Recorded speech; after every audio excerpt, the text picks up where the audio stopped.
Okay, I will do the reading about this. I've seen this too, and there's like a couple of philosophies that people have.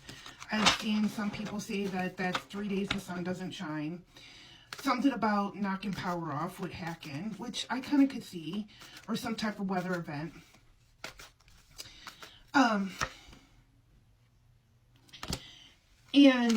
Or it's like a philosophy of like very dark things happening.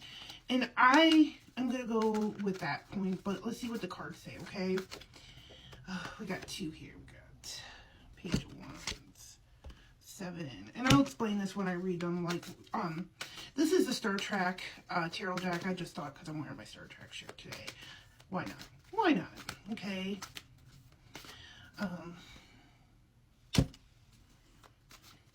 So, yes. And then also, too, I'm going to start doing very longer videos on my YouTubies at SoulPainter79. So, you might want to check it out if you like my card readings, okay? Got this here. Okay, so let's get into this reading. I've said it time and time before that, hear me out, that the conflict overseas is going to be this guy's downfall. I have also said, and I know a number of other readers and psychics have said, that the Island Man stuff will come from overseas. And the thing about it is that the stuff that's in the Island Man stuff is that it's bigger than what's going on right now. It's bigger than this guy. It is connecting all the evilness around our whole world, okay?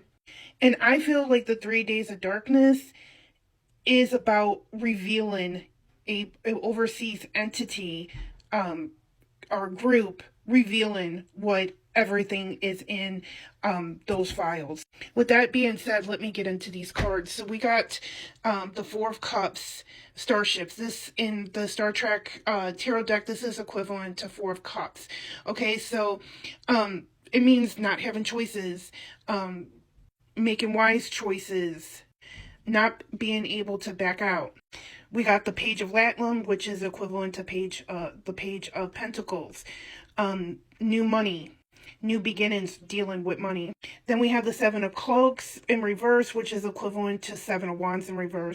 This is about plans failing, being broken down after a long fight. So this card to me is talking about this guy going overseas, want money, want new beginnings of money. Okay, but they didn't plan well. They didn't have very many choices to execute their plan, and now it's belt to ass right now. Okay, we have the 7 of Baffless, which is like the 7 of swords. It's like the 7 of Swords in reverse. So things being brought to light, trickery being brought to light. Okay, so this Queen of Starships is equivalent to the Queen of Cups. Okay, talking about intuition, putting others first, being emotionally intelligent. And I feel like this is about women. This is about putting women first and children first and putting people who've been harmed first. Okay, so this is like the Knight of Cups. So we're dealing with maybe a new message. Okay, a new message, new beginnings. Okay, and then the 2 of Swords in reverse is being stuck in fear and not making a choice. And putting this all together, what I feel like is that I've said it, I know other people have said it, is that the conflict is going to grow worse and worse. Okay, unfortunately. I'm not trying to fearmonger, it's just the truth. And I feel like Rand does have information or will get information about what happened, and this might even cause more things to happen. And then I pulled some Oracle cards. It says, see the bigger picture. And then, okay, be open to change. So I feel like this is maybe like 3 days of boots on the ground. Okay, I feel like this is a metaphor for something coming to light, if that makes sense. Something that's been in the dark and is coming to light. And that's what I feel on this topic.